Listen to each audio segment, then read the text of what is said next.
Hello student, आज हम सभी लोग क्लास 7 की मधुर पुस्तक के प्रथम अध्याय जागरण गीत का अध्ययन करेंगे। इस कविता के रचयिता सोहनलाल द्विवेदी जी हैं।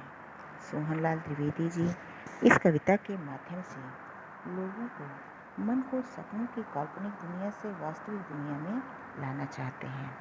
वह समस्याओं को चुनौती देने वाले, चापलूसी न करने वाले और हिम्मत रखकर प्रगति के पथ पर आगे बढ़ने की सीख देते हैं। यह गीत और यह कविता एक जागरण गीत है, अर्थात आम जनता को प्रेरित करके उनके अंदर की आलस्य, निराशा और संकीर्णता का त्याग करने की प्रेरणा देती है। तो चलिए कविता देखते हैं। अब न गहरी नींद में तुम सो सकोगे, गीत गाकर मैं जगाने आ रहा हूँ। अतल अस्ताचल तुम्हें जाने न दूंगा, अरुण उदयाचल सजाने आ रहा हूँ। कवि कहते हैं कि हे मनुष्य, अब न गहरी नींद में तुम सो सकोगे, गीत गाकर मैं जगाने आ रहा हूँ। कि हे मनुष्य, अब तुम गहरी नींद में नहीं सो सकोगे। कहने का तात्पर्य यह है कि तुम्हारे अंदर जो आलस्य है, जो निराशा है, मैं उसको अपने गीत के माध्यम से समाप्त कर दूंगा और उसके स्थान पर तुम्हें जोश से, उत्साह से भर दूंगा। अतल अस्ताचल तुम्हें जाने न दूंगा, अरुण उदयाचल सजाने आ रहा हूँ। मैं तुम्हें अतल अस्ताचल की तरफ, अर्थात जिस प्रकार से सूर्य दक्षिण दिशा में अस्त होता है और सूर्य के अस्त होने के साथ ही उसकी जो प्रकाश की किरणें हैं वो भी समाप्त हो जाती हैं, उसी प्रकार से मैं तुम्हें अस्त नहीं होने दूंगा, तुम्हारे अस्तित्व को समाप्त नहीं होने दूंगा, बल्कि अरुण उदयाचल की तरह। अरुण का अर्थ होता है सूर्य और उदयाचल यानी पूर्व दिशा में सूर्य का उदय होना।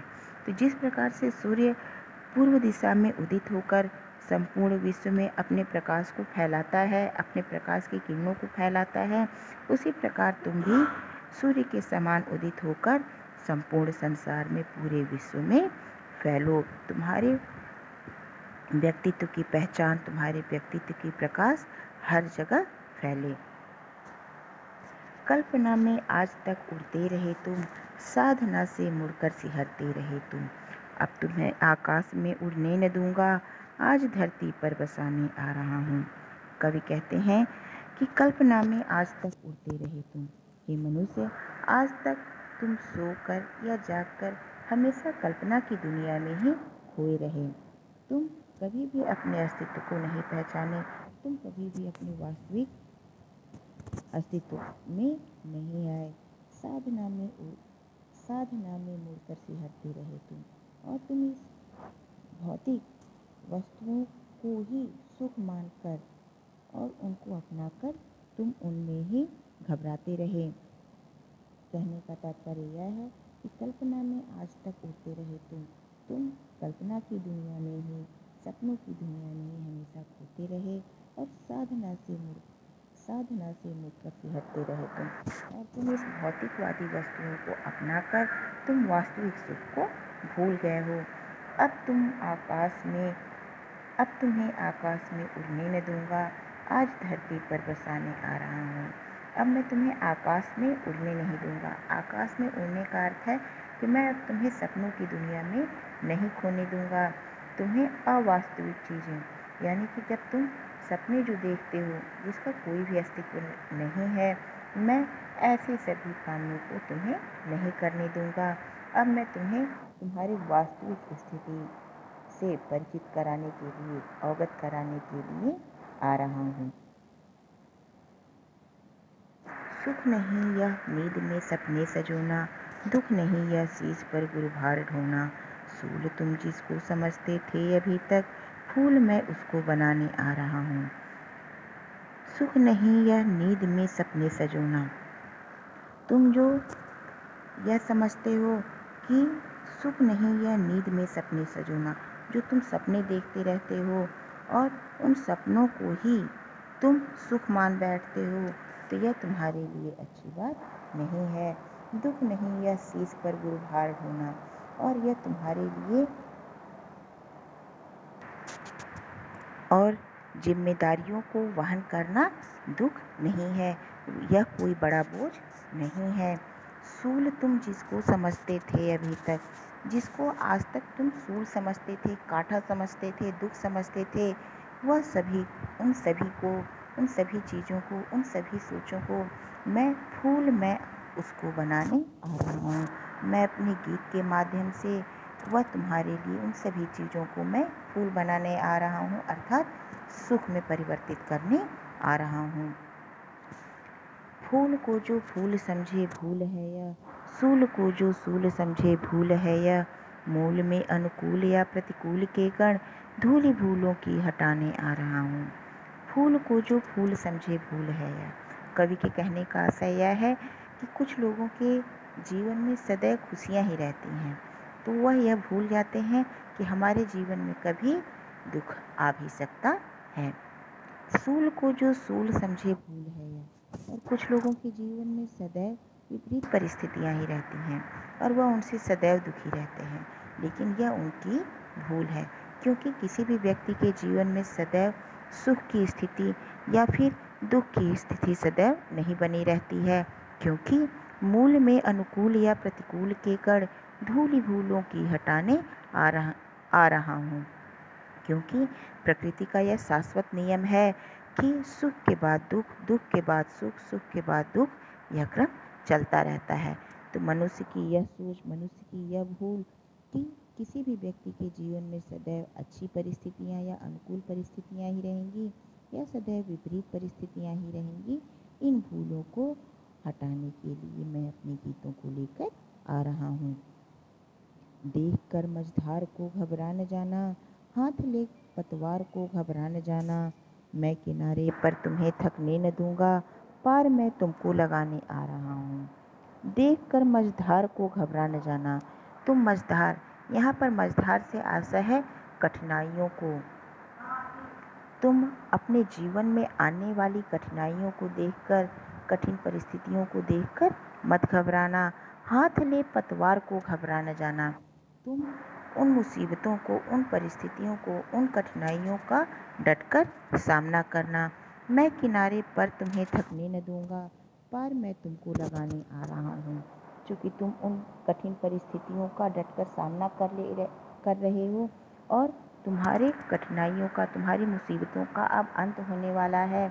उस कठिनाई का अंत होने से पहले मैं तुम्हें थकने नहीं दूंगा, तुम्हें हताश नहीं होने दूंगा, और उसके पहले ही मैं तुमको लगाने आ रहा हूँ और तुम्हारे उद्देश्य की पूर्ति करने के लिए मैं अपने गीतों के साथ आ रहा हूँ। तोड़ दो मन में कसी सब श्रृंखलाएं, तोड़ दो मन में बसी सब संकीर्णताएं, बिंदु बनकर मैं तुम्हें ढलने न दूंगा, सिंधु बन तुमको उठाने आ रहा हूँ। कवि के कहने का आशय यह है कि तोड़ दो मन में कसी सब श्रृंखलाएं, कि तुम्हारे मन में जो भी बंधन है, जो भी जंजीर है, तुम्हारे जीवन में जितनी भी कठिनाइयाँ हैं, तुम उन सभी को तोड़ दो।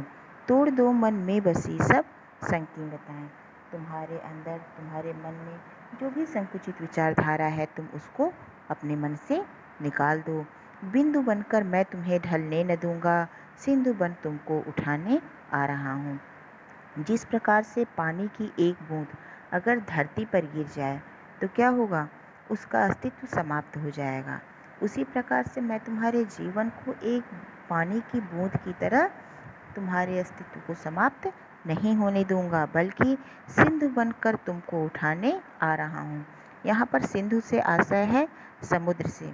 जिस प्रकार समुद्र में पानी की अथाह बूंदें रहती हैं, असंख्य बूंदें रहती हैं, और वो सभी मिलके एक सागर का, एक समुद्र का निर्माण करती हैं और उनका बड़ा सा अस्तित्व हमें दिखाई देता है।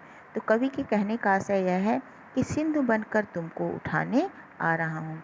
जिस प्रकार से सिंधु में अनेक पानी की बूंदें मिलकर अपने अस्तित्व को बनाए रखती हैं, उसी प्रकार मैं तुम्हें तुम्हारे अस्तित्व को बनाए रखने के लिए अपने गीतों के साथ आ रहा हूँ।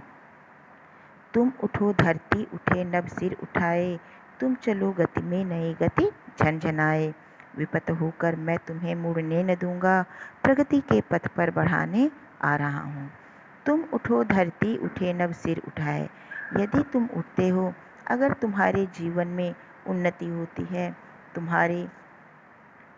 तुम्हारा विकास होता है, तो धरती भी खिल उठेगी। नभ सिर उठाए और नभ जो है, आकाश जो है, वो भी अपने आप पर गौरवान्वित महसूस करेगा। तुम चलो गति में नई गति झंझनाए। अगर तुम अपने जीवन में आगे बढ़ोगे तो तुम्हारे जीवन में नई गतियाँ, नए तरंगों का झंकार होगा। विपथ होकर मैं तुम्हें मुड़ने न दूंगा। मैं तुम्हें विपथ यानी गलत रास्ते पर मुड़ने नहीं दूंगा। प्रगति के पथ पर बढ़ाने आ रहा हूँ। मैं तुम्हें प्रगति के पथ पर, तुम्हारे जीवन में आगे बढ़ाने के लिए मैं आ रहा हूँ।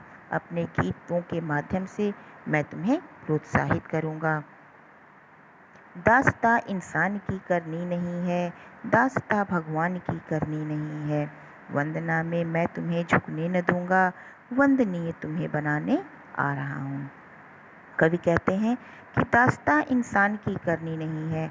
हे मनुष्य, तुम्हें किसी इंसान की दास्ता का यहाँ पर आशय समझ लीजिए गुलामी, या फिर ऐसे व्यक्ति जिनका अगर हमें किसी चीज़ की आवश्यकता हो, किसी चीज़ की ज़रूरत हो, तो हम किसी अपने से उच्च व्यक्ति का आदर या उसका गुलामी न करें। दास्ता भगवान की करनी नहीं है, या फिर हमें किसी भगवान की, किसी ईश्वर की दास्ता या फिर पूजा अर्चना नहीं करनी है। वंदना में मैं तुम्हें झुकने न दूंगा। कवि कहते हैं कि मैं तुम्हें वंदना में, या इंसान हो या फिर भगवान हो, मैं तुम्हें किसी और की वंदना में झुकने नहीं दूंगा, क्योंकि वंदनीय तुम्हें बनाने आ रहा हूँ। क्योंकि मैं तुम्हें वंदना करने योग्य नहीं, मैं तुम्हें यह नहीं चाहता हूँ कि तुम किसी दूसरे की वंदना करो, किसी दूसरे की अर्चना करो। तुम अपने कार्य को सिद्ध करने के लिए तुम या तो ईश्वर का सहारा लो या फिर किसी दूसरे व्यक्ति का। मैं यह चाहता हूँ कि तुम स्वयं वंदनीय हो। तुम ऐसा कार्य करो कि लोग तुम्हें याद करें, तुम्हारी वंदना करें। तो कवि कहने का आशय यह है कि तुम अपने व्यक्तित्व को इतना ऊंचा उठा लो कि दूसरे व्यक्ति तुम्हारा गुणगान करें। धन्यवाद।